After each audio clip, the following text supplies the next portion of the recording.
প্রিয় ছাত্রছাত্রী, তোমরা যারা ক্যালকাটা ইউনিভার্সিটির আন্ডারে পড়াশুনো করছো এবং তোমাদের যাদের সেকেন্ড সেমিস্টারে বাংলা সাবজেক্টের ওপর সাবলি রয়েছে, অর্থাৎ বেঙ্গলি জি অথবা সিসি 2 পেপারের ওপর সাবলি রয়েছে, তোমাদের জন্য আজকের এই ভিডিওটি খুবই গুরুত্বপূর্ণ হতে চলেছে। কারণ আজকের এই ভিডিওটিতে তোমাদের জন্য বাছাই করা মোস্ট ইম্পর্টেন্ট তোমাদের 10 নম্বরের কোশ্চেন নিয়ে আলোচনা করব। কোশ্চেনগুলি ছিল, দেখো, তোমাদের পরীক্ষার খাতায় প্রশ্ন হয়ে থাকে যে কোনো দুটি বিষয়ে উদাহরণসহ আলোচনা করো। পদ, কলা, মাত্রা, পংক্তি ও চরণ, এখানে 4টি প্রশ্ন আছে। এখান থেকে দুটি প্রশ্ন তোমাদের 10 নম্বরের জন্য লিখতে হয়। যে কোনো দুটি বিষয় উদাহরণসহ তোমাদের আলোচনা করতে হয়। মোস্ট ইম্পর্ট্যান্ট এই 4টি কোশ্চেন। এই 4টি কোশ্চেন যদি তোমরা ভালোভাবে প্র্যাকটিস করে যাও, এখান থেকে তোমরা 10 মার্কের একটি কোশ্চেন অবশ্যই লিখে আসতে পারবে। অবশ্যই তোমরা উপকৃত হবে। তাই বলবো সম্পূর্ণ ভিডিওটি দেখবে এবং চ্যানেলে নতুন হয়ে থাকলে অবশ্যই চ্যানেলটি সাবস্ক্রাইব করে রেখো এবং ভিডিওটি ভালো লাগলে অবশ্যই ভিডিওটিতে একটি লাইক প্রদান করো এবং অবশ্যই এই ভিডিওটি তোমাদের বন্ধুদের কাছে শেয়ার করে দিও। চলো তোমরা কোশ্চেনের অ্যান্সারগুলি দেখে নাও। দেখো, তোমরা প্রশ্নপত্রের অ্যান্সারগুলি দেখে নাও। তোমাদের পরীক্ষার খাতায় প্রশ্ন হয়ে থাকে যে কোনো দুটি বিষয়ে উদাহরণসহ আলোচনা করো। যে প্রশ্নগুলি রাখা গেছে দেখো, পদ, কলা, মাত্রা এবং পংক্তি ও চরণ।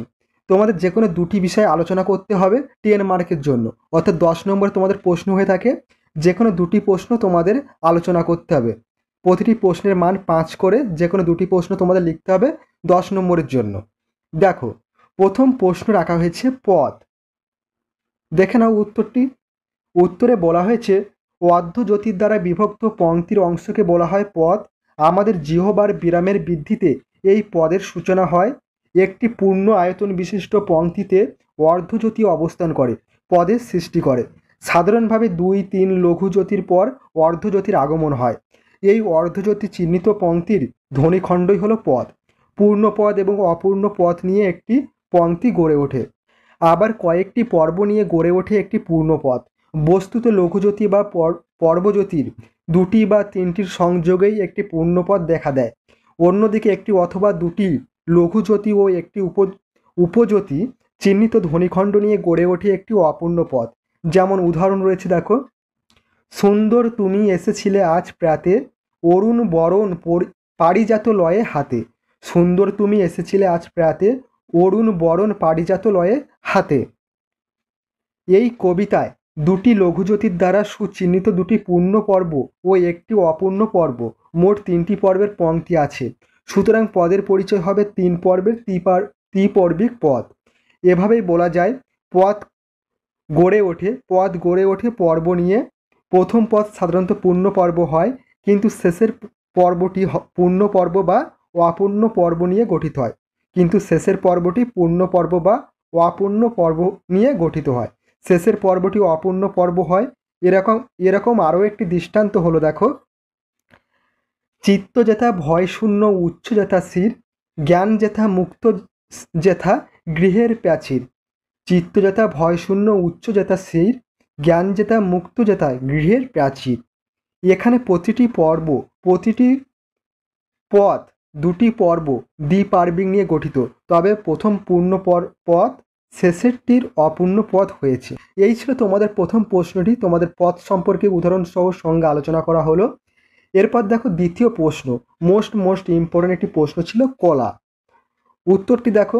উত্তরে বলা হয়েছে, কলার সংজ্ঞা হিসেবে প্রবোধচন্দ্র সেন বলেছেন, একটি হর্ষদল উচ্চারণকালে কণ্ঠ থেকে যতটুকু ধ্বনি নিঃসৃত হয় তাকেই বলা হয় কলা। কলা হলো হর্ষদলের সমান ধ্বনি পরিমাণ। সেই ধ্বনিকে যে একক দ্বারা মাপ হয় তা হলো মাত্রা। সাধারণত মুক্ত দলের উচ্চারণ হর্ষ হয়, তাই এক কলা বলে গণ্য হয়। আর রুদ্র দলের উচ্চারণ যেখানে দীর্ঘ হয় সেখানে তা 2 কলা বলে গণ্য হয়। তবে মুক্তদল প্রসারিত উচ্চারণে 2 কলার সমান হয়ে যায়, আর রুদ্রদল অপসারিত উচ্চারণে 1 কলার সমান হয়ে যায়। বলা যায় রুদ্রদল সংশ্লিষ্ট উচ্চারণে 1 কলা বিশ্লিষ্ট বা প্রসারিত উচ্চারণে 2 কলা হয়। যেমন উদাহরণ রয়েছে, কাশিরাম দাস কয়ে শুনে পূর্ণবান। এই পংক্তিটিতে পূর্ণবান শব্দে কলা গণনা হবে পুন, ন, বান। প্রথম রুদ্র দলটি সংশ্লিষ্ট উচ্চারণে হয়েছে 1 কলা। প্রসারিত উচ্চারণের জন্য শেষের রুদ্র দলটি ধরা হবে 2 কলা। অন্যরূপভাবে ছন্দবদ্ধ গ্রন্থগীত অংশে গীত প্রসারিত উচ্চারণে হবে দুকলা, কিন্তু ছন বন গ্রণ এই রুদ্র দলগুলির সংশ্লিষ্ট উচ্চারণে ধরা হবে এক কলা। মুক্ত দলকে হর্ষ বা লঘু উচ্চারণে এক কলা এবং প্রসারিত উচ্চারণে দু কলা ধরা হয়ে থাকে। বাংলা ছন্দে মিশ্র কলাবৃত্ত রীতি এবং কলাবৃত্ত রীতিতে এই দল গণনা করা হয়ে থাকে। দলবৃত্ত রীতিতে এই বৈশিষ্ট্য চোখে পড়ে না। এই কলাভিত্তিক দলগণনার পথ নির্দেশক হলেন আচার্য প্রবোধচন্দ্র সেন। এরপর দেখে না পরবর্তী কোশ্চেন ছিল মাত্রা। উত্তরটি দেখো, ছন্দ হলো সুপরিমিত ধ্বনিবিন্যাস। এই ধ্বনিবিন্যাস সুপরিমিত হলো কি না সেটা পরিমাপ করে দেখতে হয়। এই পরিমাপের কাজটি মাত্রা দ্বারা করা হয়। কাজেই ছন্দের ক্ষেত্রে মাত্রার ভূমিকা খুব গুরুত্বপূর্ণ। ছন্দবিজ্ঞানী প্রবোধচন্দ্র সেন মাত্রার সংজ্ঞায় বলেছেন, যার সাহায্যে কোনো কিছুর আয়তন মাপা যায় সেই পরিমাপক উপকরণের পারিভাষিক নাম মাত্রা। ছন্দের ক্ষেত্রে মাত্রা হলো ধ্বনির পরিমাপক। মাত্রা দিয়েই আমরা ধ্বনিবিন্যাস সুপরিমিত হলো কিনা বুঝতে পারি। উচ্চারিত ধ্বনির হ্রস্ব দীর্ঘ বিস্তার অনুযায়ী বাংলা ছন্দে দল পরিমাপ করা হয়। সাধারণভাবে মুক্ত দল হর্ষ হওয়ায় তার মাত্রায় এক ধরা হয়, আর রুদ্র দলের উচ্চারণ হর্ষ হলেই এক এবং দীর্ঘ হলে তার মাত্রা দুই ধরা হয়। দলের উচ্চারণজনিত ধ্বনি পরিমাপের হর্ষ দীর্ঘস্বর অনুযায়ী অক্ষরের মাথায় এক দুই সংখ্যায় বা এক দণ্ড এবং দুই দণ্ডে নির্দিষ্ট করে বোঝানো হয়। এই চিহ্ন দ্বারা নির্দিষ্ট করে বোঝানো হয়।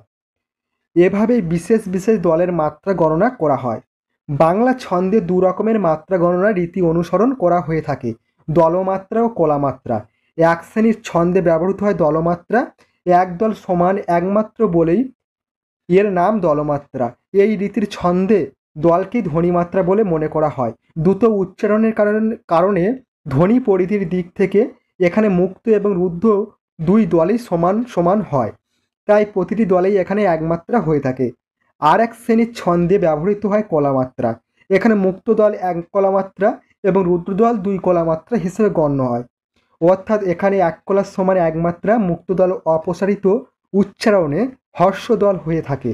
এখানে এক কলার সমপরিমাণ ধ্বনি, তাই তাতেই একমাত্রা রুদ্রদল প্রসারিত উচ্চারণে দীর্ঘদল বলে গণ্য হয়।